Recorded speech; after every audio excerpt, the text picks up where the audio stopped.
ஆண்டவரும் இரட்சகருமாகிய இயேசு கிறிஸ்துவின் ஒப்பற்ற நாமத்தில் இன்றைய தேவனுடைய வார்த்தைக்கு தேவ பிள்ளைகளாகிய உங்களை அன்போடு கூட கர்த்தருடைய நாமத்தில் வாழ்த்தி வரவேற்கிறேன். பரிசுத்த மத்தேயு எழுதின சுவிசேஷம் 21வது அதிகாரம் 42வது வசனம் சொல்லுகிறது, வீடு கட்டுகிறவர்கள் ஆகாதென்று தள்ளின கல்லே மூளைக்கு தலைக்கல்லாயிற்று, அது கர்த்தராலே ஆயிற்று, அது எல்லாருடைய கண்களுக்கும் ஆச்சரியமாயிருக்கிறது.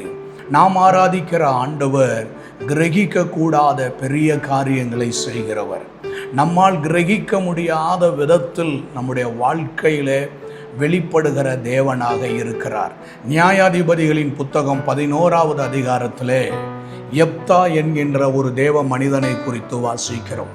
அவனை குறித்து ஆண்டவருடைய வார்த்தை சொல்லுகிறது, அவன் பலத்த பராக்கிரமசாலியாக இருந்தான். அவனுக்குள் இருந்த திறமை, அவனுக்குள் இருந்த சாமர்த்தியம், அவன் ஒரு பலத்த பராக்கிரமசாலியாக இருந்தான். அவன் பலத்த பராக்கிரமசாலியாக இருந்தாலும் அவனுடைய தாயின் நிமித்தம், அவன் ஒரு அந்நிய ஸ்திரீயினுடைய மகனாக இருந்தது நிமித்தம் அவனுடைய சொந்த குடும்பத்தார் அவனை புறக்கணித்து தள்ளினார்கள், அவனை வீட்டிலிருந்து துரத்தினார்கள். இன்றைக்கு நீங்கள் உங்கள் வாழ்க்கையில கூட விசேஷித்த திறமைகளை உள்ளவர்களாய் இருக்கலாம்.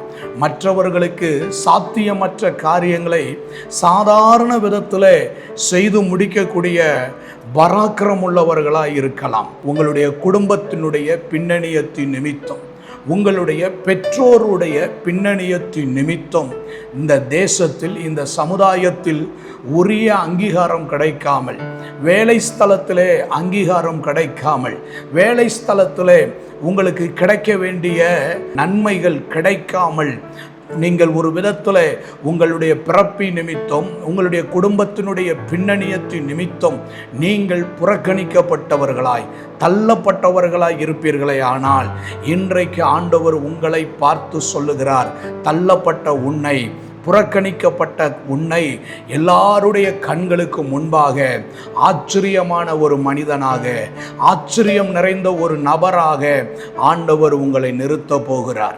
இந்த யெப்தா தன் சொந்த குடும்பத்தால் புறக்கணிக்கப்பட்டிருந்த பொழுது அம்மோன் புத்திரர் இஸ்ரவேல் ஜனங்களுக்கு விரோதமாக எழும்பி இஸ்ரவேல் புத்திரருக்கு எதிராக யுத்தத்திற்கு புறப்பட்டு வந்தார்கள். அப்பொழுது இஸ்ரவேலின் மூப்பர்கள் எல்லாரும் இந்த யெப்தாவை தேடி சென்று இந்த யெப்தாவை தங்களுக்கு உதவி செய்யும்படி, யுத்தத்தில் உதவி செய்யும்படி, யுத்தத்தில் வந்து அம்மோன் புத்திரருக்கு எதிராக யுத்தம் செய்யும்படி இஸ்ரவேலின் மூப்பர்கள் எல்லாரும் யெப்தாவின் இடத்துல போய் யெப்தாவை இஸ்ரவேல் தேசத்திற்கு அழைத்து கொண்டு வந்தார்கள். எந்த மனிதன் வேண்டாம் என்று சொல்லி வீட்டாரால் ஒதுக்கப்பட்டு, தள்ளப்பட்டு, துரத்தப்பட்டு இருந்தானோ, இன்றைக்கு அந்த மனிதனை அந்த ஊரில் இருக்கக்கூடிய மூப்பர்கள், அபிஷேகிக்கப்பட்டவர்கள், கர்த்தராலே தெரிந்து கொள்ளப்பட்டவர்கள், இஸ்ரவேலிலே கனம் பெற்றவர்களாய் இருந்த மூப்பர்கள் துரத்தப்பட்ட மனிதனை சென்று, ஆகாதென்று தள்ளப்பட்ட மனிதனை தேடி சென்று, இவன் உதவாத மனிதன் என்று சொல்லி அற்பமாக எண்ணப்பட்ட யெப்தாவை தேடி சென்று அழைத்து கொண்டு வந்து அவனை அந்த தேசத்துக்கு தலைவனாகவும் அந்த யுத்தத்துக்கு சேனாதிபதியாகவும் வைத்தார்கள். ஆகாதென்று தள்ளப்பட்ட யெப்தா இப்பொழுது கர்த்தருக்கு ஸ்தோத்திரம், ஆச்சரியமான மனிதனாய் மாறினான். இன்றைக்கு நீங்கள் உங்கள் வாழ்க்கையில தள்ளப்பட்டு இருக்கிறீர்களா? ஆண்டவரை நோக்கி பாருங்கள். தள்ளப்பட்ட கல்லை கட்டிடம் தாங்குகிற மூளைக்கல்லாக ஆண்டவர் மாற்றி விடுவார். ஆண்டவருக்கு மகிமை உண்டாகட்டும். இது எப்படி சாத்தியமாயிற்று? பலத்தினாலும் அல்ல, பராக்கிரமத்தினாலும் அல்ல, தேவனுடைய ஆவியினாலே எல்லாம் ஆகும். யாத்திராகம் 34:10 சொல்லுகிறது, உன்னோடு கூட இருந்து நான் செய்யும் காரியம் பயங்கரமாயிருக்கும். உன்னோடு கூட இருக்கிற ஜனங்கள் எல்லாரும் கர்த்தருடைய செய்கையை காண்பார்கள். கர்த்தருடைய செய்கை எப்படிப்பட்டது? ஆகாதென்று தள்ளப்பட்ட மனிதனை, துரத்தப்பட்ட மனிதனை, புறக்கணிக்கப்பட்ட யெப்தாவை இன்றைக்கு தேவனுடைய வல்லமை, தேவனுடைய கரத்தின் கிரிகை சேனாதிபதியாக தலைவனாக மாற்றிவிட்டது.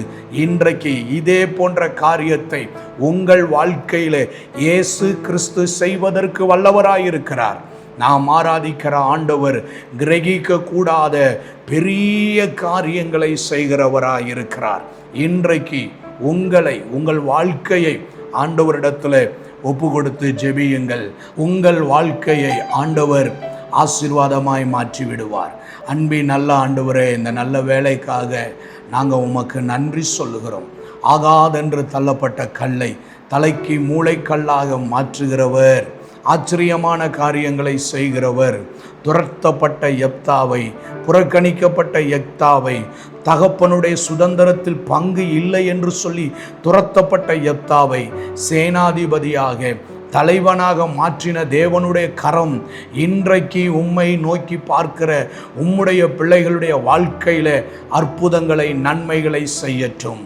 இயேசுவின் நாமத்தில் பிதாவே, ஆமேன், ஆமேன்.